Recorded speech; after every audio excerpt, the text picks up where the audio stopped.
Hey, fellow artists, I'm excited to share my latest build in progress with you, a 3-string fretless cigar box guitar. As you can tell, she's quite different from my other builds. Even though she's fretless, I designed her specifically for easy fingering, not for slide playing. The 16-inch scale length, much shorter than my typical 25-inch, reduces string tension and brings notes closer together. This is a game changer for my small hands and low finger strength, making chord fingering much easier. I've also lowered my usual string height and selected the top 3 strings from my normal tension nylon set to further help my fretting hand. The tuning I'm using is also different from my other CBGs. While open 151 tuning is great for one finger slide playing, I find that fingering basic first position chord progressions for a 1-4-5-1 progression is more difficult with 151 tuning, so I opted for a standard GBE tuning, which is common on 3-string learner guitars. The big question is,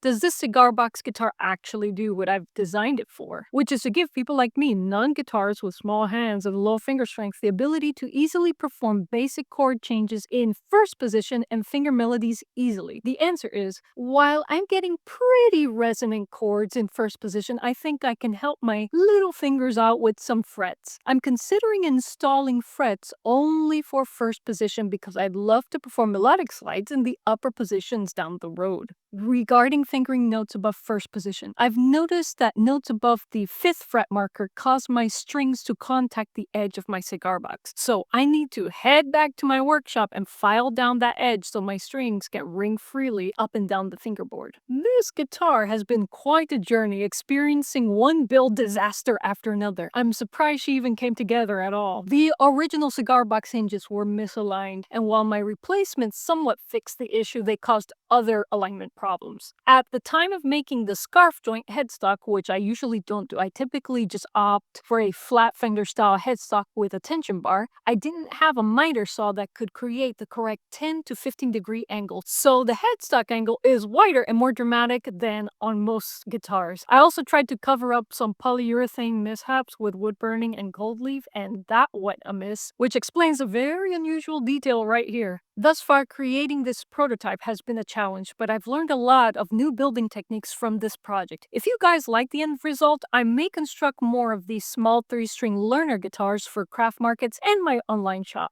Anyway, let me know what your thoughts are in the comments below. Thanks for watching, and I'll see you in the next video. Chaito. They made up their minds and they started packing.